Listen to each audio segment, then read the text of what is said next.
Hey, what's up, guys? Welcome to today's episode.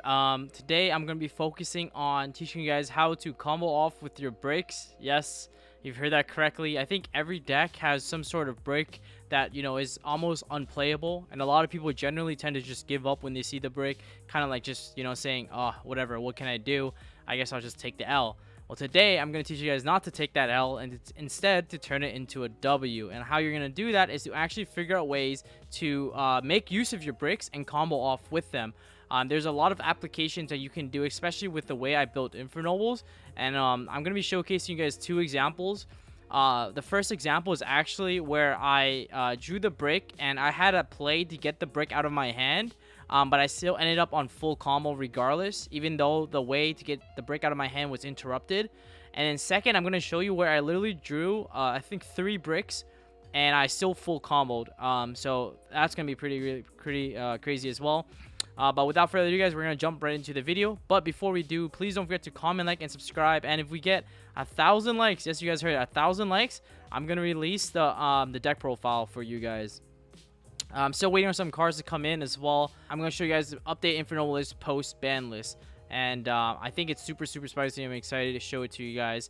But yep, without further ado, we're going to jump right into it. Okay, first we have this replay here. So I went RPS, and I'm going to elect to go first, of course. So we're going to see right here that I drew the brick, which is Colt Wing. I don't play 2. I actually only play 1. You see, this is a 40 card list. Super optimized, guys. I wanted to show this. I want to share this list with y'all, but you gotta help me out. Like this video, subscribe, and share this with all your friends and let them know. I mean, I was honestly trying to hide the spice, but I figured I share it with you guys so that you guys can play this deck and see, I guess, the power of it for yourselves. We're gonna start off with Red Layer and Fire Flint. I love these cards, but instead of this is like a really good example of sequencing, and it's actually gonna be another combination of videos in which this is one, or a combination of topics in which I'm actually going to also talk about how I played through the hand trap. The best way I was able to do that is because I went normal summon, special summon Red Layer, and instead of special summoning Fire Flint, I go normal Armageddon, just so that I keep as many cards as hidden as possible as I try to combo off. And you see right here, he's going to Gamma my Arma Knight.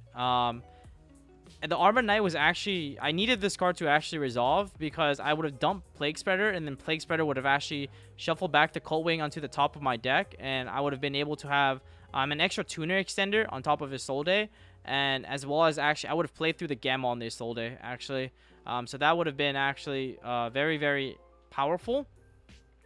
But of course, he Gammas the Armor Knight right there, which is annoying because now Colt Wing is going to be in my hand, but that's fine. We actually we can have the Colt Wing in our hand and still combo off, and I'll show you how I do that. I summon Fire Flint now, make a Soul Day effect to get Red Layer, and then I'm gonna mill 2 to summon Genba.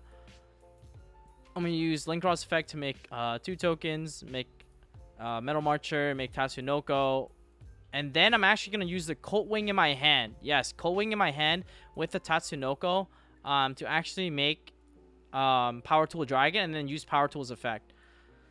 So at this point in time, I got DDR, and now I'm going to add Phoenix Blade to my hand. The reason why I did this is so now that I have access to Power Tool Dragon is actually a machine. It's a machine that you can actually convert to Auroradon, so keep that in mind. We're going to make activate DDR, summon, get the Genba, and now we're going to make Fiber. Fiber is going to make the Despot. And then we're actually going to use Power Tool and the Despot and turn that into a Borload Savage. We're then going to go Auroradon, make 3 tokens, use the Despot effect to bring it back, make another Power Tool Dragon. This is why the second one actually comes up. You see, I got Living Fossil here. It actually didn't matter which one I got. Any culmination of Living Fossil and or DDR would have been the same end board, and that's why the DDR and Living Fossil is really strong. The problem with Living Fossil is that it's a hard once per turn, and DDR isn't. That's why I like playing DDR. And DDR actually has a lot of applications that you guys won't see. And but yeah, anyways, we're gonna then go Living Fossil. Living Fossil plus level 3 token from Auroradon to make Captain Roland. And then use Reynold effect to get back another DDR. We're gonna Phoenix Blade effect and then activate DDR again. We're going to bring back the Arma Knight this time and use Arma's effect to actually dump the Plague Spreader zombie. And now we're actually going to make, you guessed it, Charles. and we make Omega with the Renault or the Renault and the Power Tool Dragon. So you see that we actually full comboed even though we hard drew our Cult Wing, and a lot of the combo decks that people are doing now with Infernobles actually can't combo off if they hard draw the Cult Wing. So this is like a really cool way to show that, you know, I was able to full combo even though I hard drew the Cult Wing, and it's still like, you know, one rip a card out of their hand, Borload Savage, and you still have the Charge loop a card out of their hand. So I mean, this is like still a really good board even though I drew the brick. Obviously, if I did not draw the brick, I would have actually ended up on like way more. But this is like a good example to show you guys, like, even though we draw the Cult Wing, we're still able to combo off with a little like I guess just creativity. And that's why I like this build, and I think this build of Infernobles actually has a higher ceiling than the previous Banlist Infernoble list. There's so much that you can do, and it's not as linear. So there's actually no correct point in which you stop like the new version of this Infernoble list that I'm playing right now, and that's what I really like about it. And now we're gonna go into like the second combo that I'm gonna show you guys, where I literally hard drew 3 bricks and I still full combo. So I'm gonna show you guys right now. We'll come back, and so look at this. This is my starting hand: Plague Spreader, Despot 001, a Stoful, Cult Wing, and Connector. Thankfully we have a 1-card connector, but look at this. I just literally summoned all. This actually happened on stream, so like I didn't just put cards from my deck and put these in my hand. You can go watch the VOD yourself, and if you guys are interested, check out my Twitch at twitch.tv/pack_official_TCG, where I actually do stuff like this live and test live, create combos like this live. And this hand was something that I literally drew on stream, and I'm gonna show you guys how exactly I play through it, because I was like, yeah, I asked chat at Twitch, I was like, yo chat, do you think I can actually combo off even though I drew this? And chat was like, no, you can't. The chat didn't believe, guys, but you know, you gotta believe. And so I'm gonna show you exactly how I do that. So Yugioh, Connector, Dolphin Pitch, Plague, turn it into Isolde, Isolde effect, get red layer. We're gonna use Plague Spreader Zombies effect, and we actually put back the Cult Wing. Yes, we put back the Cult Wing. That's how broken Plague Spreader Zombie is. It actually puts back your brick. Anyways, so we put that on top of our deck. We're now gonna actually mill 1. So this is really cool because now we get access to DDR. But so I wanted to actually save that combo for another video. So I'm actually gonna do the mill 4 for this variation, just because I want to keep it simple for you guys. The mill 1 is a secret spice. So I'm actually just gonna hold off on that, but I'm gonna show you guys right now what we're gonna do. And so we're gonna go mill 4 and dump summon Ogier effect to dump Oliver, make Link Cross. We're gonna go Plague Spreader, Ogier, and an extra token into a Power Tool Dragon. We're now gonna get access to DDR that way. We're then gonna add back the Phoenix Blade by banishing 2, activate DDR to summon back the Plague Spreader, and as you guessed it, Plague Spreader is not a once per turn. We're gonna use Metal Marcher's effect to bring back the Plague, and then we're gonna make Charles right here, go Fiber, summon it from your hand, and there it is.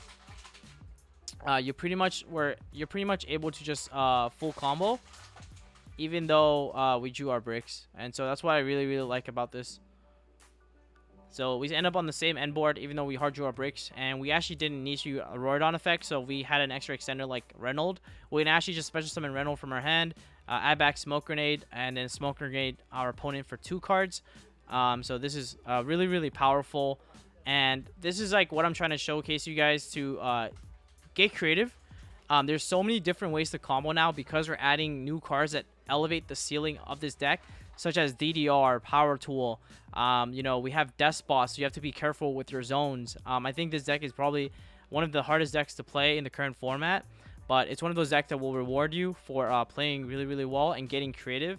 I think that with the list, there's so many ways you can like take it, but currently the way that I'm playing the deck is to essentially play through as much as possible and also have as many options and possibilities as possible.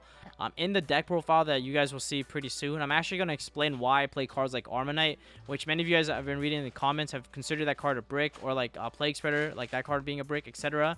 I'm going to explain in like a deck profile that essentially you want to have a mill 1, mill 2, mill 3, mill 4 as combos. Like you want as many options as possible, and so the Armonite actually elevates the ceiling of your deck because it gives you another mill combo. So that's essentially one of the reasons why I play Armor Knight, because there's obviously like the Genber route, but there's actually situations in where you actually would go like mill 4 and use that armor play. So if you guys enjoyed this video, please don't forget to comment, like, and subscribe. Let me know your thoughts in the comment section below. What you think about how to play through bricks or play with bricks in your hand, and I'll see you guys in the next one. Peace.